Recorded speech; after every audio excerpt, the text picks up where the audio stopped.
Untuk mata kuliah di semester 4, jadi di semester 4 ada dua mata kuliah secara bersamaan saya sajikan. Yang pertama itu berkaitan dengan teori dan paradigma pembangunan. Kemudian yang kedua itu berkaitan dengan metode penelitian sosial kualitatif. Dan di sesi ini kita akan mulai dari teori dan paradigma pembangunan.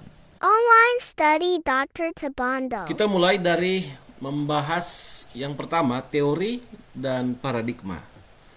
Kemudian yang kedua, kita kan Fakultas Ilmu Sosial dan Politik, program studi sosiologi. Jadi teori yang akan kita kaitkan di sini ialah teori-teori sosiologi dan berkaitan dengan pembangunan. Pembangunan sendiri merupakan salah satu bidang ilmu yang bersifat interdisiplin. Sosiologi merupakan bidang ilmu yang bersifat disiplin. Jadi kita akan mengaitkan itu dalam perkuliahan mendatang di teori dan paradigma pembangunan. Saya memulai dengan memberikan penjelasan dulu sehubungan dengan teori dan seperti apa paradigma.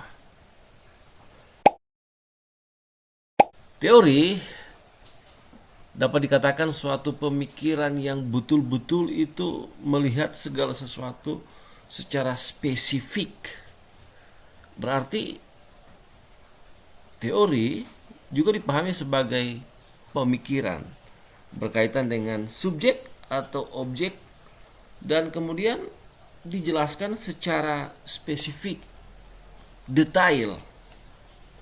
Jadi otomatis ini sudah menunjukkan bahwa teori itu memang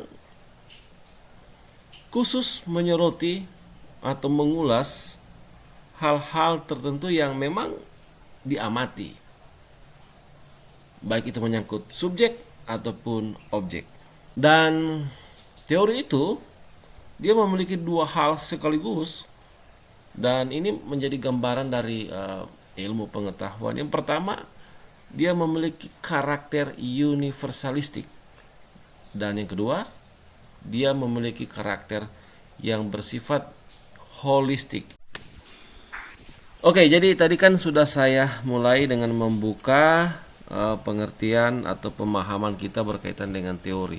Dan teori itu dipahami sebagai suatu pemikiran yang sangat detail dalam memberikan penjelasan-penjelasan yang memang dinilai spesifik. Spesifikasi dari suatu pemikiran, singkatnya seperti itu. Dan spesifikasi dari suatu pemikiran itu memiliki dua karakter sekaligus. Yang pertama karakter universal dan yang kedua karakter holistik. Jadi secara umum universalistik itu atau universal itu bersifat luas. Itu kita tidak tahu di mana titiknya, titik berhentinya. Jadi betul-betul itu luas, tidak bisa dibatasi. Kita tidak bisa tahu ini akhir dari suatu misalnya pemikiran. Kemudian kalau holistik, dia dapat dikatakan dia menyeluruh. Jadi singkatnya, karakter dari suatu teori bersifat luas dan menyeluruh. Dua hal ini berbeda, luas atau umum dan menyeluruh. Agak berbeda kalau kita tindak lanjuti lagi. Dan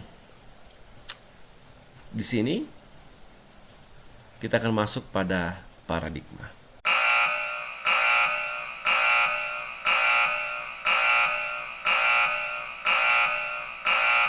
Dan kalau paradigma itu sendiri, jadi lebih mengarah pada hal-hal yang bersifat teknis, singkatnya seperti itu. Dan hal-hal yang bersifat teknis ini artinya sebagai contoh, ketika saya melihat masyarakat sebagai organisme hidup, anggap saja saya adalah Herbert Spencer. Dan kemudian dalam pemikiran saya menyampaikan bahwa masyarakat itu merupakan organisme hidup. Nah, itu teori dan paradigma. Seperti apa sih dasar saya, cara saya melihat masyarakat itu kok sama dengan organisme hidup. Nah, salah satu organisme hidup misalnya amuba. Kok bisa saya memandang masyarakat sama seperti amuba, sama seperti bakteri, itu kan organisme hidup. Dan ketika kita sudah masuk ke sana ingin mencari tahu seperti apa sih cara pandang Pak Doni, sehingga Pak Doni mengatakan bahwa organisme hidup itu ya tidak jauh beda dengan masyarakat.